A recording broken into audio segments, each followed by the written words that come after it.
Well, hello there and welcome back into the Direct Selling Accelerator podcast.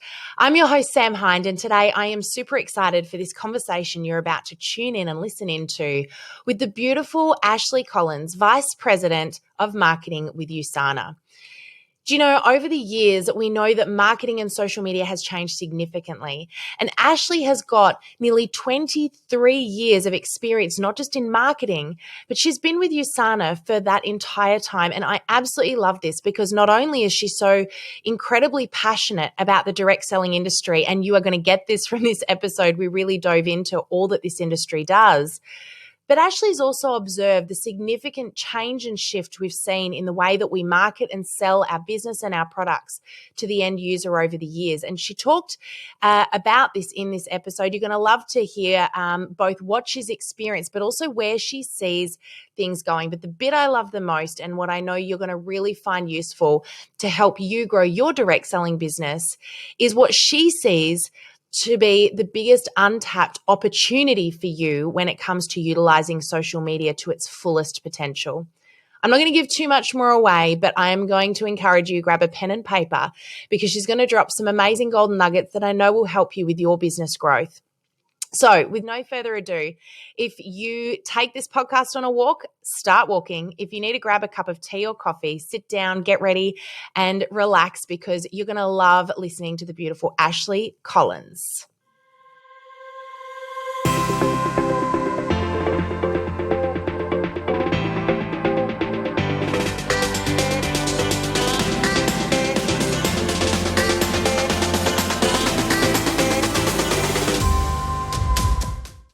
Hello, everybody, and welcome back into the Direct Selling Accelerator podcast. I'm your host, Sam Hind, and I am so excited to be joined today by a very special guest.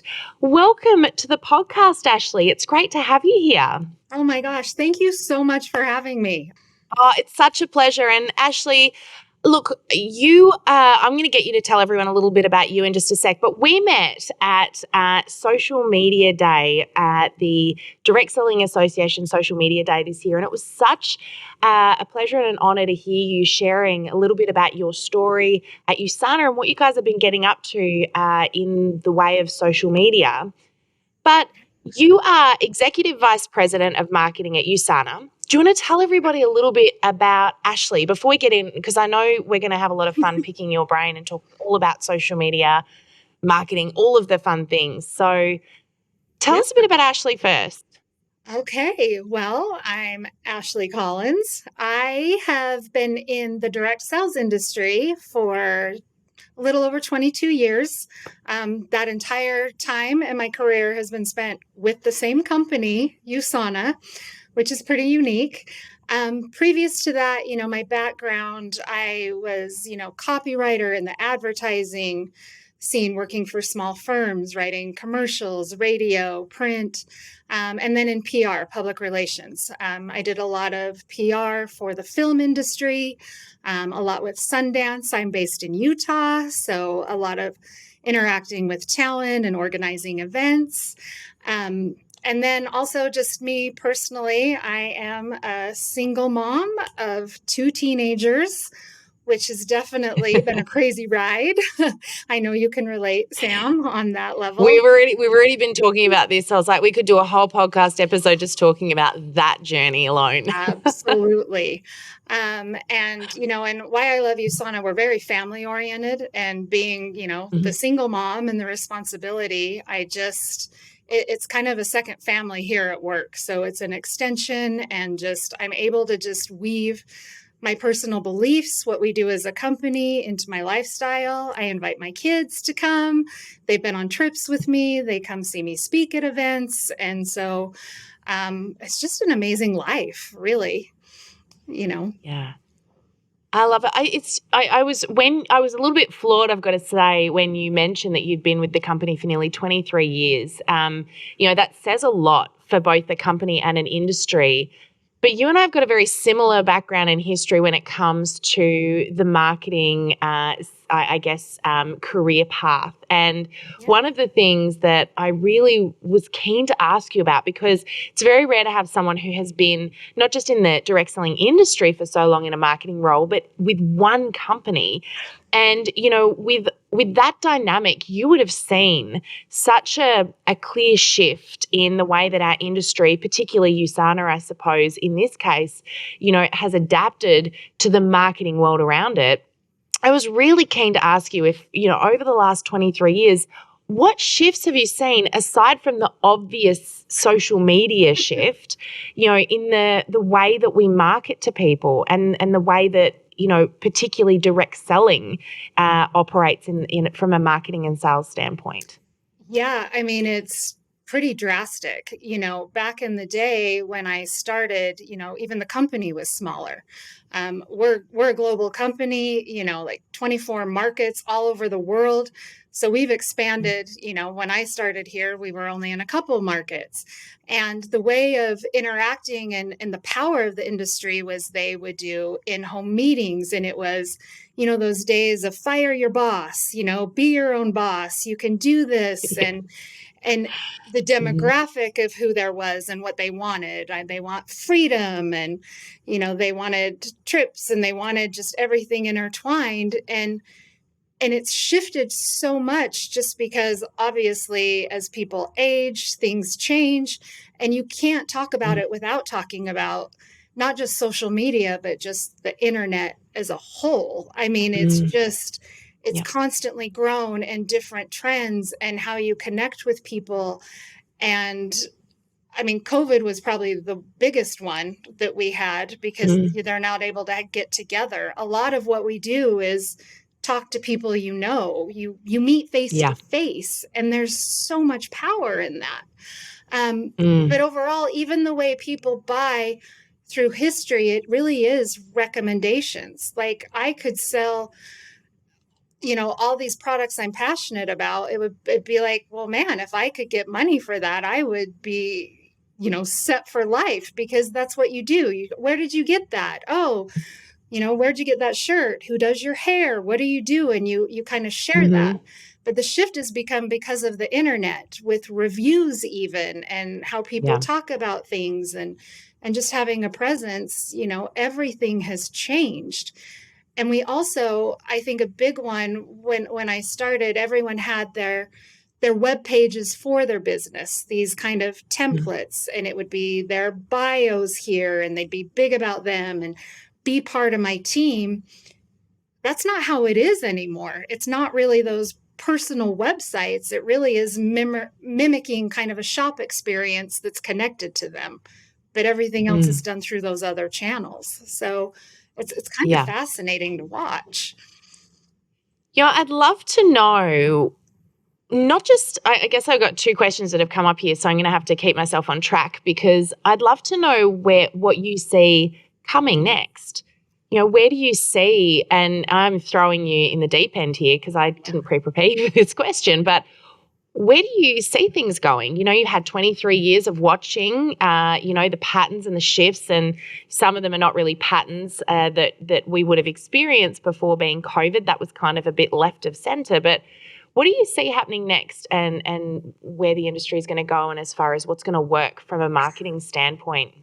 Well, I think the internet is only going to expand. And there's pros and cons to this. I mean, you see this whole, metaverse coming, and AI, and Mm. and this virtual reality that we're going to be, interacting with people. Events, they're already starting some huge events where Mm. you virtually attend, and you have your avatar. So you're Yeah. not there, but you're more ingrained in that experience. And I think it's Mm. coming sooner than later.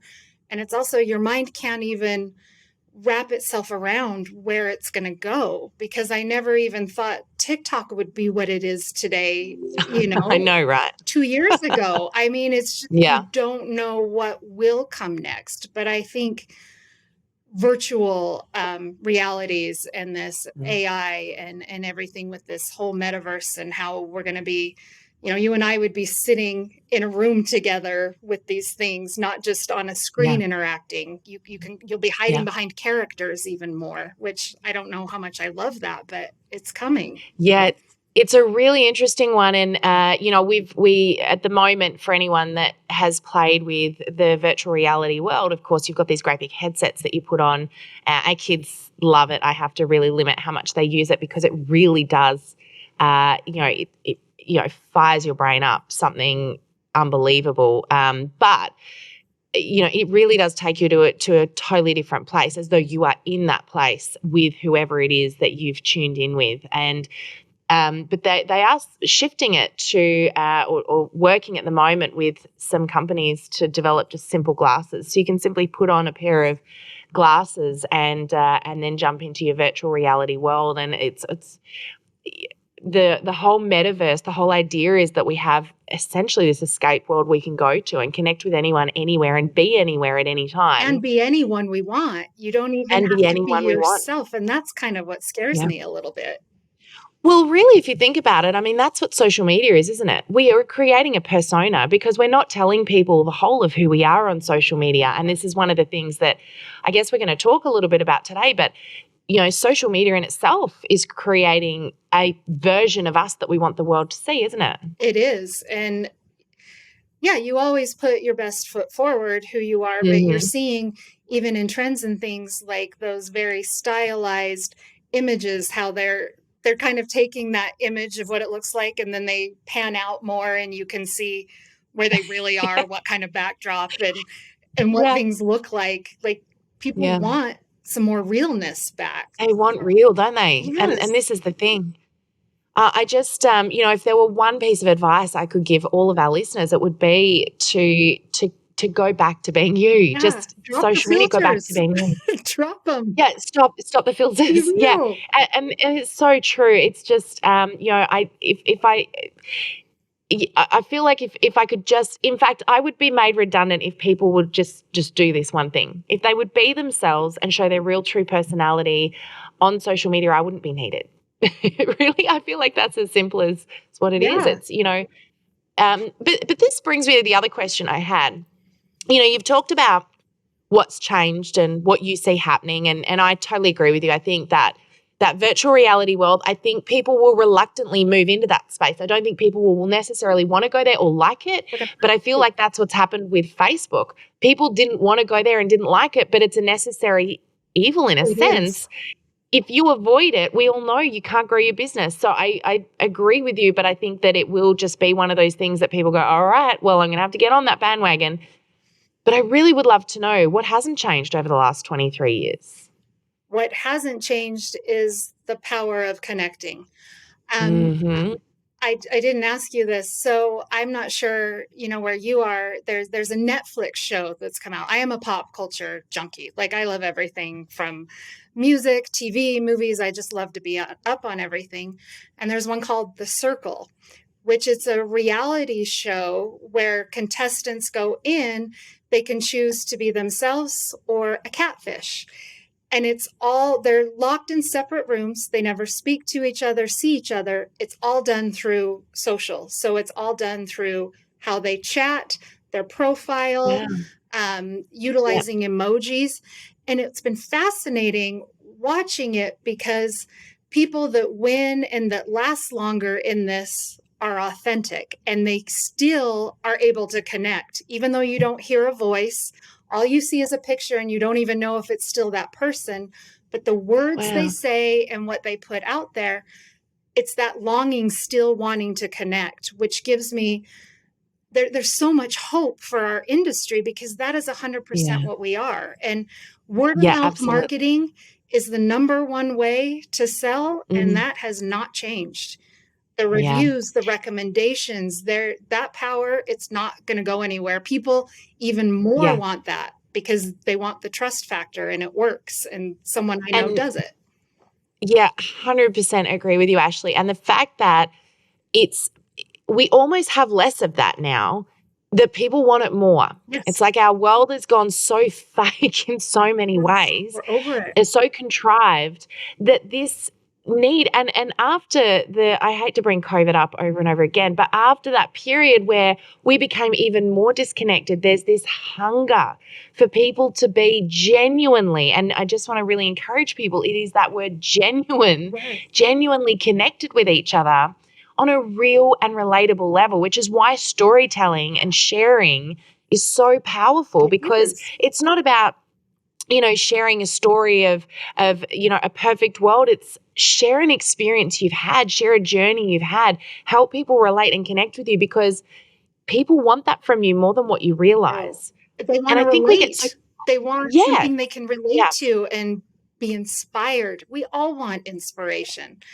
yeah, And people are yeah, afraid too. I think I mean, I would love to say let's cancel culture, but people are timid to put something out because they're yeah, so quick to judge, or well, you think mm, that, and I'm hoping that shift's coming where it's less of that and people really can just be honest with what they're feeling and believing and relate yeah, and let be kind. I mean, it's just yeah, we and our industry is very kind. We genuinely care. And yeah, what we're doing, it's bigger than even products we sell. Our companies, yeah, we have charitable, we have community, personal development. mhm, It's so much yeah. more. It's, the message of this industry is such an important one. And, on face value, people see it as an industry where individuals are off selling and spruiking their product. But when you really have a look at it, it's about people sharing something they really believe in, but it's also about freedom, it's about opportunity, it's about hope. But if you look at it, think about it this way. Every individual who gets the opportunity to have a business in this industry has got almost no overheads.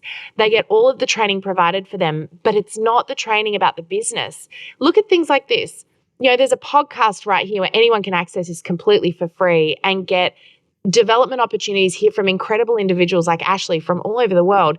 But the companies pay huge money to pull in personal development and professional development specialists Right. to impact the lives of these people. And you mentioned as well the global not-for-profits and charities. I don't think there's a single direct selling company that we've ever worked with that doesn't have at least one core not-for-profit that they significantly, and I'll really, I guess, want to put emphasis on that word, significantly give back to. If not having started, some companies have actually created their very own Yeah, we have our own not-for-profit. foundation. Yeah, we Yeah. we do that. Um, And it's interwoven into the full culture. It's the give back yeah. and receive, and it's literally, I think, the industry as a whole, individual companies, industry as a whole, really trying to make the world a better place. That sounds so Yeah. cheesy, but it's true. You know what? I don't care, because I think I just want people to understand this. And, if I could change the perception that the world has around this industry, if that could be my legacy that I leave on this earth, I would die happy, because at the end of the day, Yeah. this industry does so much. And, it's interesting for a lot of people, and we get the absolute blessing and pleasure of being able to work with literally hundreds of thousands of distributors, consultants, direct sellers all over the globe. And again and again and again, we see instances where people have been in a really difficult situation in their life, and this industry has given them purpose and meaning. In fact, sometimes they even got them out of bed or given them Yeah. a reason to keep living. And the connection they get, the community that this industry brings, in each and every company, and you see that when you guys get together and have your conferences and events. It's not just about teaching people about the product and helping them sell. It's about bringing them together Bringing them and together. creating that community. And it's so powerful. I just can't Being part put of words to something how powerful. bigger. Everyone wants to be part of something bigger than themselves. Like that's Yeah, why you join any organization, club, yeah, sport, you name it. We have all of that. yeah, yeah. I love it. Well, this is not the direction we wanted I to go, know. but I'm glad that we went there. But I do want to just ask you, coming back to social media now, what do you see as being the most, I guess, untapped area of opportunity for distributors, consultants, distributors on social media right now? I think it is that real connections. I think, a lot of people have spent time just trying to self promote. I think it's getting back to the Mm, conversations where you add value, yes. where you have solutions is very untapped. And then again, I mean, there's obviously features, trends, staying up on those things so that you can capitalize on where the masses are anyway and how you Yeah. kind of fit into that.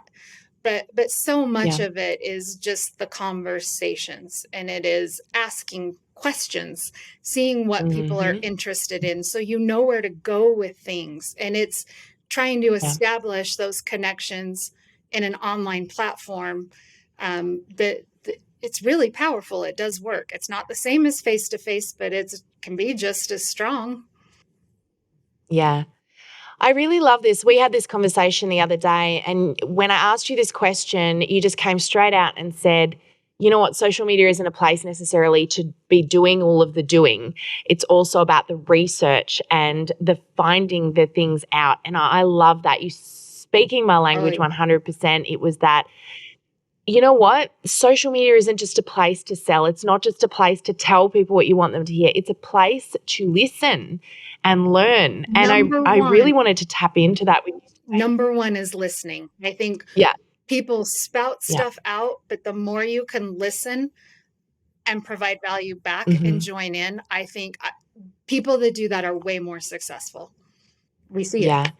So, what strategies can people employ on social media to do research? Because this is something I think people totally overlook. And, in fact, we just completed a training for our members on the process of creating a social media strategy. And the very first part of that was do the research first before you come in and you work out what you're going to say to Yeah. people. How would you encourage people to strategically use social media to research? I think, okay, number one, I think there is a misconception too. People come in, there's fear of social media. Well, then I got to do all of this. First, it Mm-hmm. is understand the platforms a little bit, like know what they are and what one you probably like and would be most comfortable with. So you have to at least get Mm-hmm. on to see what there is. And because again, you don't have to be on all of them. You know what I mean? Like people think I have to Yeah. be on every single one. And then Yeah. that's where you kind of Yeah. lose that ability to really connect and be authentic. You don't have time for that. And then you get lost in it. So understand where you want to be. I think you have to schedule some time to explore the platform. Look up, you can search Mm-hmm. on any of these now. They're making it so much easier to find content you like. They're utilizing keywords, special interests to see Yeah. what people are posting and saying so that you Mm-hmm. understand where some of those trends are. You can follow the people that are like-minded, that inspire you, that you think you can connect with. You have to do some of that research and see what people are talking about. And then when you're Yeah. comfortable, you can join in that. So it's really spending some time, not getting lost in the weeds, just mindless, like making it very intentional what you're spending your time looking into. Yeah. Discover pages that have great trending content, follow similar accounts or accounts that they may not even be similar, but you feel something when you look at it, and then try to tap into Mm. why you feel that way or why you like it to see what works and doesn't, and then kind of search out keywords, trends, is the best way to get started with some of that research. Because you have to know what's Yeah. being talked about. Yeah, that's exactly right. And that's a really good point. I want to come back to you talked about it trending keywords, etc. One of the things that you and I talked about was the right use of Yeah. hashtags, and you talked about flipping the hashtag. Can you tell us, when it Yeah. comes to research, how you use a hashtag in the reverse to what I think 99% of people use Yeah, them I mean, for? people use hashtags. I mean, I've seen it always. Ideally, they're seen with campaigns because it's where it's the same hashtag. You can go find everything being talked about for that. So concerts, Mm, events, whatever you're doing, you can. It's an easy place to kind of look at it and where to go. Another big yeah, thing for hashtags. I know a lot of people make them up because they think it's funny. It makes people laugh, but there's not much value in that. yeah, But it's yeah. searching a hashtag, go look under a hashtag to find people obviously who are interested. So if it's running, look up different hashtags of running, see which the top ones are and what people are posting. Because if you're connected with that Yeah. and they're talking They're talking product, lifestyle, this whole holistic type of thing. That's a warm market for you to build a connection with. Yeah. Start following those people, start Mm. being in the conversations. That's why everyone's out there. So it's a different way to Yeah. look at them, as opportunity for like-minded individuals and people Yeah. that might be interested in what you have to offer. Yeah, I love that. So use hashtags, guys, to find other posts, other pieces of content that are going to help you understand what your potential dream customer audience are going to relate to give you inspiration and ideas. So essentially using them for research is probably the more powerful way to be using a hashtag rather than actually using them in your posts. And keywords like Instagram now with keywords, you can search keywords now and find the same kind of thing. But that is a great way to research and make different connections. You never know where they're going to go. Yeah. And this works on Facebook as well, guys. I mean, Facebook came to the party with hashtags a few years ago, and so you can search by hashtags there now. And whilst people haven't been using them the right way on Facebook, so you're going to get a real mixed bag when you search a hashtag, you'll at least get some good research done if you do, search some hashtags that relate to your audience or may relate to your audience, and it's going to help you in that space. Let's just talk about productivity for a moment, because you did make mention earlier about when you're doing research, making sure that you're staying on task. Can you give some tips? Because let's just face it, when you're researching and you and I talked about this, you suddenly hit reels, and you're looking for trending reels or reels that give you inspiration, and then 2 hours later you realize you're still just flicking through reels, and you've just wasted all of this time. Yeah. We've never done that, have we? Never. No. I do not spend a couple hours on TikTok once in a while. I've literally had to limit myself. I don't think 2 hours was what you said to me, by the way. I think you've cut that back.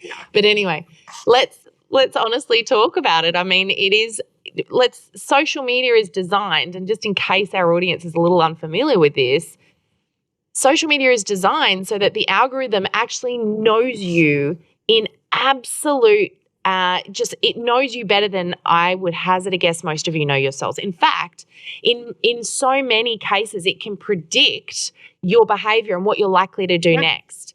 And it's really scary, but it is the reality of what it is. And so where I'm going with this is that it just serves it up. It knows how to get your attention. Yeah. So you go to your main feed and you start looking at social media. I absolutely guarantee that if that algorithm's doing its job, which we know it is, it's going to have you sucked in. So my question is, Ashely, how do you help people, or what advice would you give people so that they are productive and they don't get kind of caught up 2 hours scrolling through TikTok or Reels or YouTube Shorts? Yeah, I mean, it's definitely what I get. It's discipline. I mean, honestly, it will come down to discipline. And for me personally, things we teach is utilizing your calendar. You plan your day. You know what meetings you have to attend. You know when you have to pick someone up. You know what you have to do. And independent business owners, associates, field, everyone out there doing it, you've got to plan your day. You have to be productive. That's how you make money. That's how you get things done. So it's looking at your calendar and intentionally slotting certain times for social. So whether you set, I'm going to give myself 20 minutes in the morning, I'm going to do a post to start the day. Okay. Do that activity, you go on. You later schedule a certain time. This will be my time to go back and comment to people, give birthday wishes, do the connecting. This is my connection time. You slot time for research. But you can't just put on there social media. You have to put the activity associated with it so that you are intentional. And if you start getting on that phone and sucked in, literally, you have got to find a way to get that voice to tell you, I have got to stop for a minute. You got to get up, move, walk around, do what you need to do, and break yourself of that. Because it doesn't feel good when you get down in those rabbit holes. You know what I mean? You feel less productive. Yeah. And you come out thinking, what have I achieved here? I 100% agree with you. And getting specific about what you're doing. So I love that, I'm either networking and connecting, I'm, creating content, I'm researching, and I'd even take that a step further, particularly with research. Write down what it is that you're going to research today. What are the 3 hashtags you're going to check out? What interests do you want to become more familiar with? What do you want to find out about your audience? Yeah. But that then takes me to the next question here, Ashely, and that is, once people have found this information out, so they've done some research, they think they've got a little bit of an idea of what some of the common interests might be of their audience, the conversations that they're enjoying having right now, the things that they're interested in. How would you encourage them to use this information appropriately? And do you have an example of how this has been done really well recently? I think part of that too, when you do the research, you can save things to collections, you can save for inspiration, so you can go back. And then you do have to start thinking about, okay, I'm going to create something and I want to do something. You also need to test. You need to see what works with people who are engaging with you. So you put your strategy together. You're like, okay, I'm going to test a post like this. I'm going to create an image and I'm going to ask a question and see what happens. And if that helps with your engagement, I'm going to just maybe write a post with nothing else. I can tell you they probably won't be more effective because images, we know, sell, stories tell, like all of that. But you have to test out different things, thinking of your strategy, but you have to go in really knowing what it is you want to get from that. And you can't go in and it can't always be, I'm going to go in and I'm going to sell. I'm going to be able to do this, because that takes time. You're shifting people through a funnel the whole time. So focus on this part of your funnel. They come in, the conversation, the warm, the responding, shift them here. They're warmer. Maybe we take it offline. So it's just looking everything you do with your strategy, what you're trying to do with those little mini goals throughout the way, and evolve through it. Yeah. I think that's what I would suggest. Yeah, and that's really powerful. Asking of questions. You mentioned that right at the beginning of our chat, and just that would always be my fallback as well. Is if you just don't know, ask. I was having a really great chat with Greg over dinner a few weeks ago, and I said, who should I get on? If I could get someone really awesome onto the podcast, who should I get? And he goes, what would you tell your audience if they asked you a question like that? And I said, I'd tell them to ask the question and use it as an engagement post on social media. And he goes, okay, you know what I'm going to tell you to do next, right? So it took me 30 seconds, threw an engagement post out on social media and said if I could get anyone on the podcast. And I actually said dead or alive, because I wanted to get an idea of the I guess the interest and the common interests and themes that I saw. If I got 100 people saying Michael Jackson, then it gives me a very different concept of what people are wanting from us right now than, if they said Elon Musk. So, asking a good engagement question, even if it is just, hey, tell me what you're interested in. Which of these do you like? What do you like? Do you like it when I do this? Do you like it when I do that? Yeah. And making it two-way communication. I think that's probably been one of those biggest shifts in marketing that I've seen over my career, which, like you, has been, for me, just over 20 years now, has been that shift from it being broadcasting to being two-way. And I really believe that we're not utilizing that as much as we could now, because we're just still, particularly our demographic and older, our generation, I should say, and older, are just so used to that broadcasting mentality when it comes to marketing and promoting our businesses. Yeah, and it is a lot of, I've done this, or look at me doing this. It's shifting those words, like if you could go anywhere in the world, what is your dream vacation? Here's mine. Like you shift, so you're kind of tying them together. We see people, because we do trips, we do these things. And have any of you visited this place or been here? I'm here right now and I'm experiencing this great thing. So you kind of start with the get them thinking about it, and then it's about what you're doing. Do you know what I mean? It's shifting that a little bit. Yeah. Yeah, it's making them matter as much as you, if not more. And you mentioned earlier that importance of providing value. Absolutely. Because if all you see from people Yeah. is, I'm here, I'm doing this, we all have seen those. It's just like, give me a break. Yeah. Okay, Yeah. perfect, Yeah. whatever. I'm never Yeah. going to have that. You got to be relatable. And this is the thing, though. You know, I think there's a bit of a misconception at the moment, because just because people look at it doesn't necessarily mean that they feel comfortable to do business with you.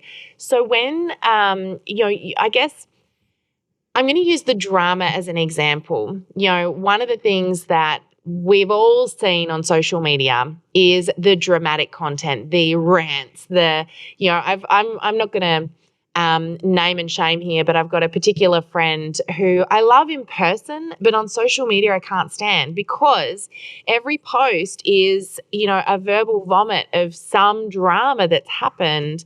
And because the thing is, we're addicted to drama, right? Everyone is. I don't care who you are. Don't tell me you're not. You just are. It's intrinsically how we show up on this earth.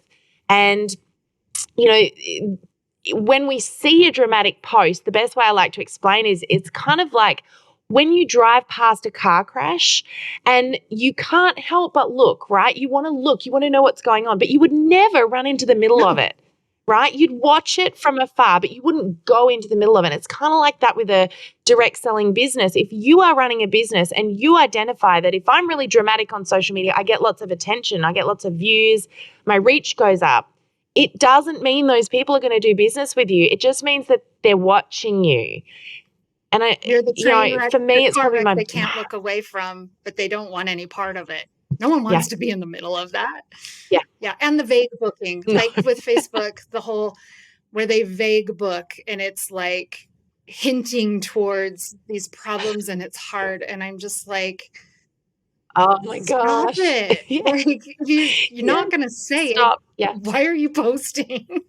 Yeah, exactly. Would you talk about this with someone in person in the same way? Or, you know, if you met someone for the first time, and you've got to think about this too, if you met someone for the first time, you were introduced to them, would you vomit that information to them that first meeting? Probably not. And what you're forgetting is that people are looking at this that are those people. They're the people that are deciding if they want to connect with you and be in your world.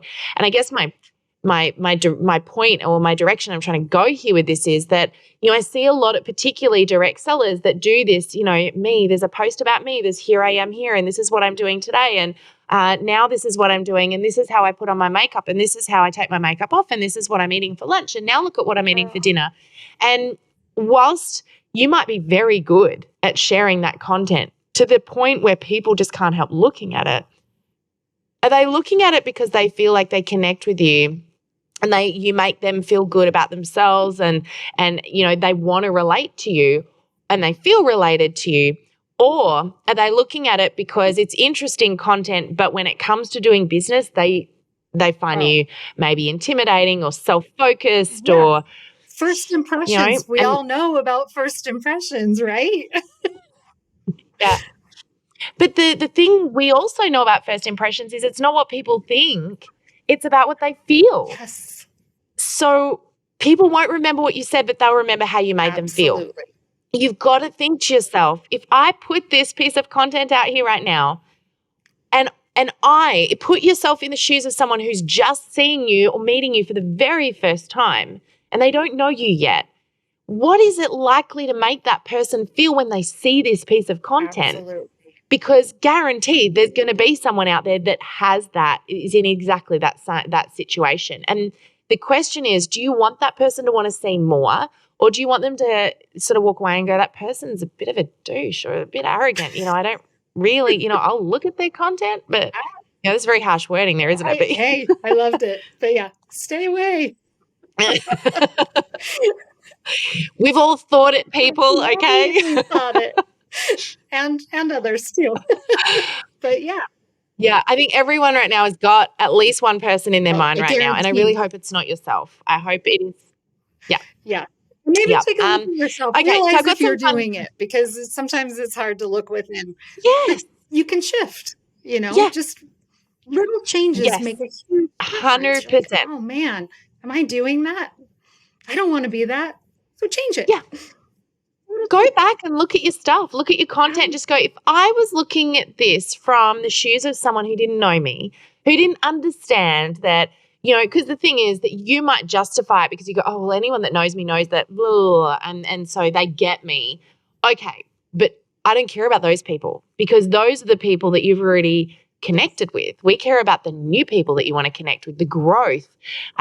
So ask yourself that question. Go back and look at your content and ask, how would someone brand new that does not know me yet see this and absorb this, and what would I be making them feel? And would they come back for more to the point, to do business with me? Would they eventually want to do business with me? Now, to be clear, and Ashely, I'm sure that you would agree with this, we don't want to please everyone. We know that we all have a key tribe, a dream customer that we are steering towards. So you don't want to please everyone. But if that person, that dream customer, is the one looking at it, what are they going to think and feel? Are they going to come back for more and do business with you? Now, I've got some really fun questions for you here, Ashely. I'm chomping at the bit to ask you because these are my favorites. So I love reading. I love building up our bookshelf here. I love talking to our accelerator members about fantastic books.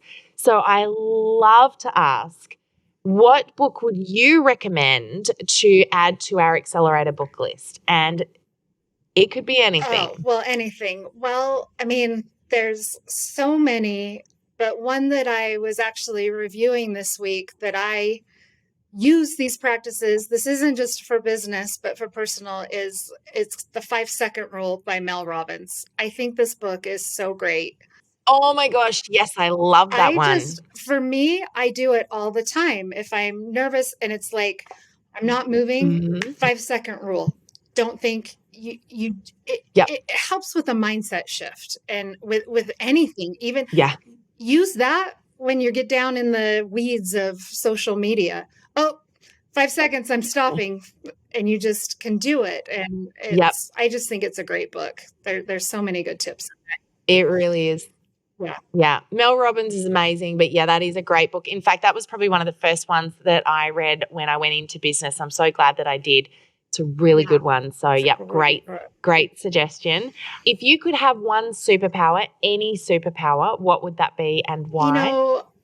I've asked this question to people all the time, just in conversations. I think about it all the time, obsessed with these things. And I think it's really scary because I think there is a definite downside to every superpower, right? And then it's, how do you pick the one? And I mean, I always go back to, I would love to just truly know what people are thinking. I would love to know what they are. And that's scary. But for me, I'm always trying to read people. I'm pretty good at it, but I'm like, I can tell. If I could just read their mind right now, I would know, and it would help me so much more. It's so funny. As you were talking there, I was like, I know what she's going to say, because this one comes up a little bit. And every time someone says that, I almost feel this pang of anxiety as they say it, because I think that would be such a double-edged sword. All of them are. Knowing what people think. Well, to a degree. Like, I mean, flying, you could just choose to. That one comes. That's our second most popular one that comes up. I don't want to be the fastest. No, you wouldn't? I don't want to be invisible. I don't want to fly. I'm like, I want to get inside something. Inside someone's head. Do you know the thing about knowing what people think? And the last time I asked someone about this, I was like, yeah, but wouldn't that be really painful if they were thinking some really horrible things? And they said, no, you only when you want to, you're not automatically hearing it. I was like, because I'm my own worst enemy. And if I think you're thinking something bad about me, I know what I would do. I wouldn't be able to help myself. I'd listen in anyway. But I think it's not even, oh, well, what do you think about this? It's like really getting into their minds. Like, it's really tapping in so that you can read the situation. Is this person uncomfortable? Is this not even exact words or thoughts, but just knowing those situations so well and how it taps in with emotional intelligence? It's kind of more of that psychological side rather than these words I'm thinking about. This. I was going to say, I think the version of that I would want would be the version where I can feel exactly what someone's feeling at any time. I know what they're feeling. So rather than thinking, because, I feel like that for me would be just far too painful. But if I could know what they were feeling so that, I could get in there and work with that. I might switch to that. I I don't know. I feel actually like that like would. that. That might be better. You might have sold me. That's so true. No switching. No. That's okay. I'll let you have it. You can have it. Yeah, Yeah.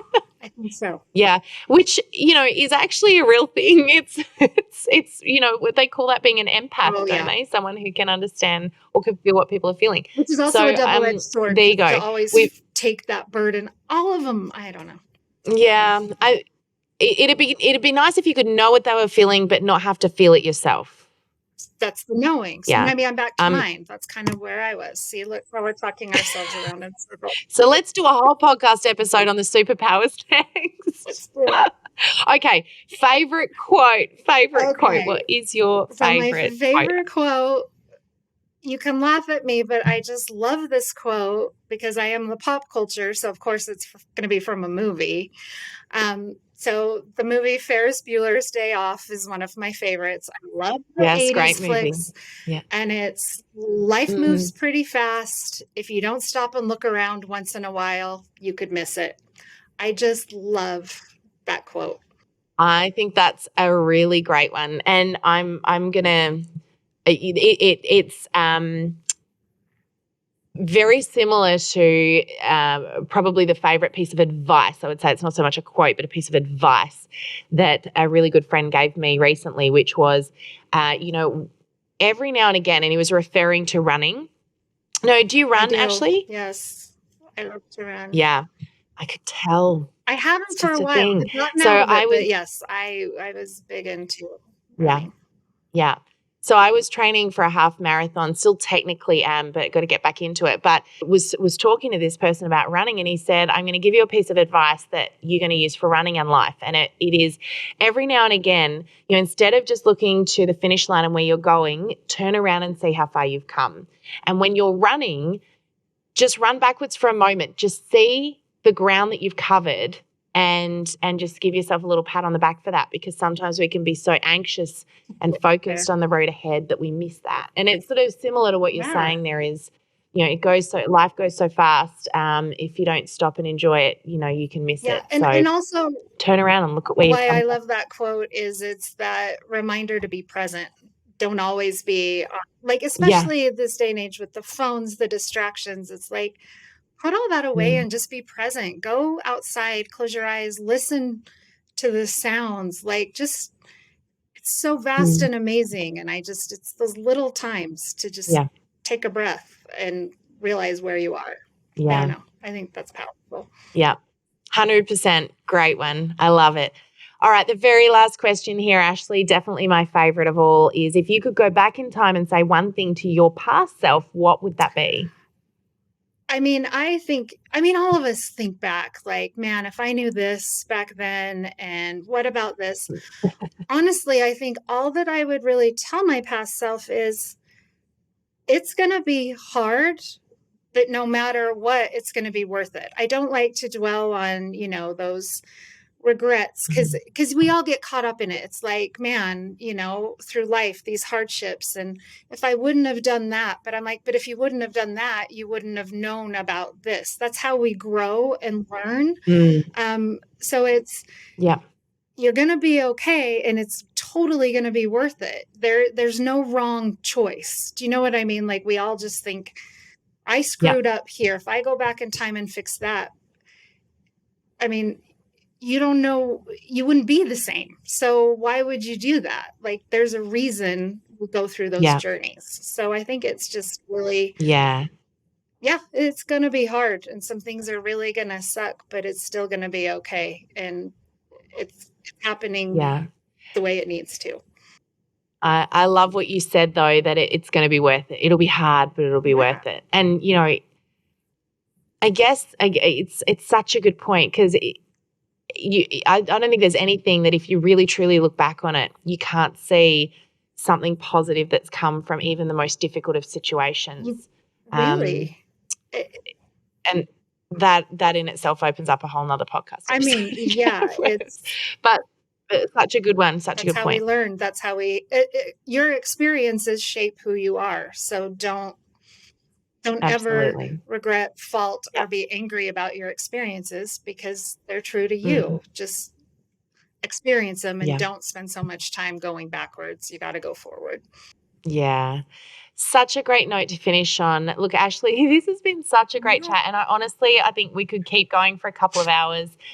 So many different little tangents we could have gone off on there. And I almost wish that the conversation we had before we hit record was recorded talking about Oh, teenagers because, oh my goodness, yes. the And journey. women working, and don't feel bad. Oh, That is yes. one of We those. decided to redefine We that, didn't did. we? Let's make it a norm. We did. Having a career and being a Yeah. mother is okay. What was the new hashtag you came up with? It was a good one. What was it? It was, oh, no. It was mum guilt, ending Oh, mum guilt, yes. wasn't it? Yes. Hashtag stop mom Yeah. guilt Yep. because Yeah. it's tough. But yeah, we could go on for hours. Yeah. I'm very passionate about We subject. really could. We really could. But look, it has been amazing chatting with you today. Thank you so much for taking this time out of your very busy schedule to be here. And I'm sure our listeners have loved this chat as much as I have. I hope that you guys have, because this has been really, if nothing else, I'm going to be really selfish and say that I had a great time. So thank you so much, Thanks for Ashely, for having coming in me. and joining. It's so fun. It's so good to chat with you. Hopefully there was value somewhere in there, Yeah. or a laugh. Oh, heaps. So much. So thank you for sharing of your knowledge. It's been so great hearing your story. And, congratulations on 23, nearly 23 incredible years, and all with one company, Usana. So I think that is such an amazing, accomplishment. And something to be extraordinarily proud of, and, makes you a real asset to our industry. Thank So, you. I'm passionate about it. thanks to you for sticking And around. thank you for doing this for everyone. I think this is amazing. Yeah, thank you. And thank you so much to our listeners for tuning on in. It's great having you again here this week, listening in to us. And we look forward to seeing you on the podcast again next week. But that's it from us today. Have an amazing week. Make sure you go out and do something for yourselves this week as well. You can't pour from an empty cup, so take care of yourselves. And we'll see you on the podcast again next week. Bye for now. Thank you for joining us in this episode of the Direct Selling Accelerator podcast. If you love listening and you found that this was helpful for your direct selling business, please like and subscribe to our YouTube channel. You can also check out the recommended video that's popped up on your screen right here. I look forward to seeing you again next time. Bye for now.